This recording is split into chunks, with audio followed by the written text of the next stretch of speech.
سيف الإسلام معمر القذافي oo ah wiilka labaad ee uu dhalay madaxweynihii muddada dheer soo xukumayay dalkaasi Liibiya Muammar al-Qadhafi ayaa waxa lagu dilay galbeedka wadankaasi Liibiya dilkiisaasi ayaa waxa xaqiijiyay ninkan oo 53 sano jir ahaa la taliyihiisii dhinaca arrimaha siyaasadda Cabdullaahi Cuthmaan balse ilaa iyo haatan sababta iyo cidda ka dambaysa ayaana si rasmi ah loo xaqiijinin sida dawladdaasi loo filayayna ilaa iyo haatan dalkaasi Liibiya ugama aysan hadlin Khalid al-Mishri oo isagu ah madaxii hore ee golaha ee fadhigiisu uu yahay caasimada Tripoli ayaa waxa uu sheegay in dawladda laga rabo isla markaasina la doonayo in la xaqiijiyo cidda ka dambeysay iyo sida iyo sababta dilkiisa waxa sarkaalkaas sida uu soo dhigay warkaasi barta Twitter-ka ama X-ka haatan loogu yeero uu ku sheegay in loo dalbanayo cadaalad iyo baaritaan rasmi ah oo madax bannaan in lagu sameeyo si degdegana looga soo jawaabo cidda dilkiisa ka dambeysay hogaamiyahaasi in Qadhafi waligiis shaqo u muusa qaban dawladda Liibiya hase yeeshee waxa si rasmi ah loogu xasuustaa inuu ahaa qofka labaad ama lambarka labaad ee aabihiis ku soo xiga marka la eego wadankaasi xilliga xukunka aabihiis uu ka talinayay gaar ahaan wixii ka dambeeyay 2000 ilaa 2011 markii la gaaray waxa xilliyadaasi inta u dhaxaysay Sayf al-Islam Qadhafi uu soo dhameeyay waxbarashada wadankiisa ayuuna dib ugu soo noqday kadib waxbarasho uu banaanka ku soo qaatay waxaana la xasuustaa 2011 sidii xooganeed ee uu uga qayb qaadanayay dadkii ka soo horjeeday dibadbaxyadii sida weyn looga soo horjeeday hogaamiyihii wadankaasi Liibiya Muammar al-Qadhafi oo markii dambe xukunka laga tuuray oo ay dileen maleeshiyadii daba joogtay Qadhafi ayaa waxa la qabtay asaga laftirkiisa oo gacanta uu galay kooxaha ka soo horjeeda aabihiis ay dilay sanadkii 2011 markaas oo lagu qabtay isla magaaladan haatan lagu dilay ee Sintan waxaana jirtay in Malaysia kaleeto oo dhinaca ka soo horjeeda maahan dhanka kaleeto ah ay la wareegeen ammaankiisa oo muddaba ay heenayeen waxa mucaaradku marka ay qabteen kadib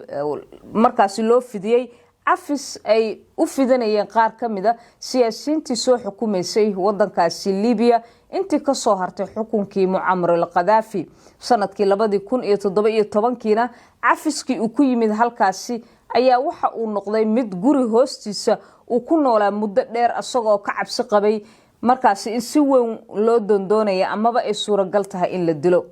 ina Qadhafi waxa uu ahaa nin wax bartay kula soo wax bartay dalalka reer galbeedka marka la eego shahaadooyinkiisa sare ee tan PhD-da ay ka mid tahay waxaana wali la xasuustaa tan iyo wixii ka horeeyay 2011 ilaa 2000 in uu isku dayay muddaba aabihiis inuu kala talinayay in uu xukunka si degdeg ah oo deganaansho ah uu ku wareejiyo amaba lagu soo dabaalo dadyooga dalkaasi ee ku kacsanaa xukunka aabihiis in ay si degani ugu soo dabaalaan wada xaajood oo markaas uu isku dayay in uu dhexdhexaadiyo labada dhinac wixii hadaba ka dambeeyay 2011 xaalkiisa muxuu ahaa 2011 wixii ka dambeeyay in Muammar al-Qadhafi Sayf al-Islam waxa uu ahaa gacanta midig ee aabihiis waxa uu ahaa dadkii sida weyn ama siyaasiyiintii sida weyn uga soo horjeeday mudaharaadyadii xoogana ee looga soo horjeeday Muammar al-Qadhafi xilligaasi oo uu dad badan sida la sheegay xirxiray dhibaatooyin uu geystay ayna ahayd arrimaha sida weyn reer galbeedku ay ugu doondoonayeen asaga maxkamadda caalamiga ah ee dambiyada waxa xusid mudan in bishii June sanadkii 2011 maxkamadda ICC ay soo saartay amar lagu soo xirayo Sayf al-Islam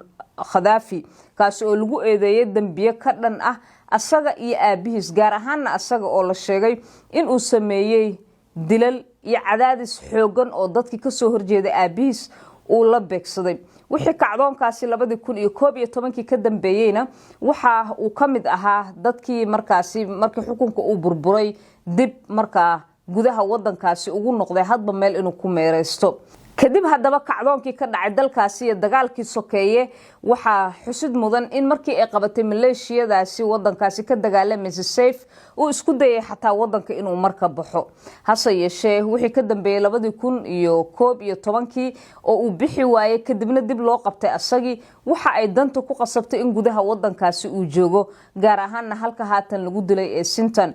bishii Luulyo sanadkii 2015 maxkamad ku taala Tripoli ayaa waxa ay ku xukuntay xukun dil ah isaga oo markaasi maqan kadib markii lagu helay dambiye la xiriira dagaal balse waxa gacanta ku hayay ciidamada Maleeshiyada ee Sintan halkaas ku sugnaa kuwaasi oo la wareegay awoodiisa kadibna waxa sideesmadiisi iyo xukunkiisi in laga qafifiyay isla markaasina cafis loo fidiyay 2017 kadib uu noqday nin sida horeba aan u soo sheegay guri hoostiis ku noolaa oo aan halkaas ka bixi jirin waxaase xusid mudan in uu mar dhexe soo baxay Saif al-Islam asagoo markaasi isku dayay in uu dadka reer Liibiya kala hadlo in ay tahay wax ka gadisan waxa haatan soconaya ay markaasi la yimaadaan oo deganaanshiye iyo kala dambeyn ah waxa uu markaasi wixii ka dambeeyay uu Saif al-Islam rajo ka qabay in uu siyaasadda ku soo biiro kadib hadaba soo deysmadiisi iyo cafiskii loo fidiyay wixii ka dambeeyay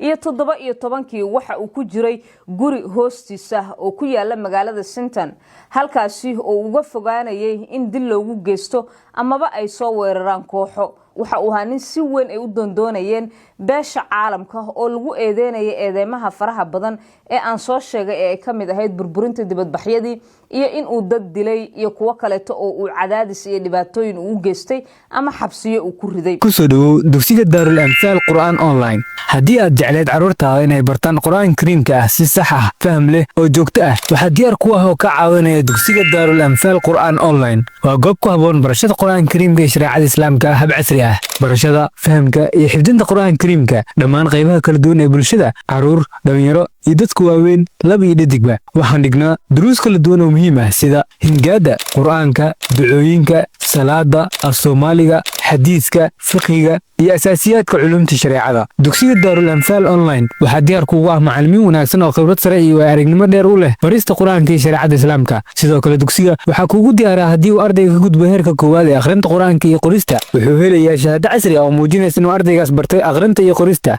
haddaba hore u gaar isna diiwaangeli wixii faahfaahintaas dheeri ah nagala soo xiriir lambarka shaashada kaaga muuqda Saif al-Islam oo xilligii xukunka aabihiis ahaa nin si weyn looga dhexdheehanayay muraayada wadankaasi ee siyaasadeed gaar ahaan sida aabihiis uu barbar istaagay ayaa lagu xasuustaa inuu ahaa nin dhinacyo badan dhinac marka laga eego waxa uu ahaa nin aabihiis iyo dhinacyada kale u kala dab qaado u kala gorgortama dhinacna marka laga eego waxa uu ahaa nin siyaasi ah dhinac markii laga eegana wuxuu ahaa nin si weyn ugu dhow dhinaca dalalkaasi reer galbeedka ee Yurub ay kamid tahay ee wax ku soo bartay haddaba tacliintiisa sare ee shahaadada PhD-da ayaa waxa uu ka qaatay jaamacadda London School of Economics and Political Science waxaana lagu xasuusan doonaa in uu ahaa nin furfuran dilkiisa inkastoo ilaa iyo haatan aanan la ogeyn dhinaca kale cidda geysatay rasmiyan oo aanan la baahinin haddana warar hoose ayaa waxa ay sheegayaan in 4 maleeshiyada ay hooygiisa soo weerareen isla markaasina ay halkaasi ku dileen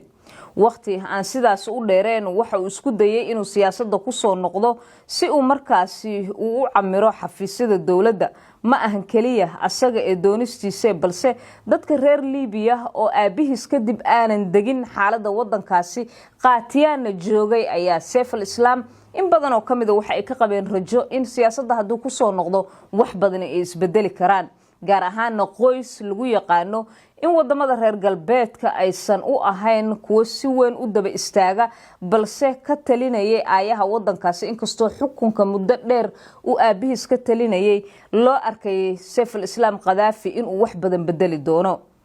Liibiya wali waa ay dhigaysaa kadib markii aabihiis la dilay Saif al-Islam Qadaafi isla markaasina xukunkiisii meesha laga tuuray muddada dheer dalkaasina dagaal sokeeyay uu dib lugaha ula galay balse si kasto ay ahaataba dadka reer Liibiya ee caqabadaha iyo dhibaatooyinka xooggan ku jira dalkooda uu qaybsamay isla markaasina maleeshiyad ay xukunka kala wareegeen dawladda oo wali gacanta ay ku hayaan ayaanan la ogeyn aayahooda mustaqbal dhawaanahan waxa uu ku dambeyn doono dilkiisaanina waxa ay saameyn ku tahay guud ahaanba dalkaasi waxaana sidoo kaleeto ay muujinaysaa sida qalalaasaha iyo qalaanqalka siyaasadeed uu uga jiro wadankaasi 10 sano kadib xukunkii Muammar al-Qadaafi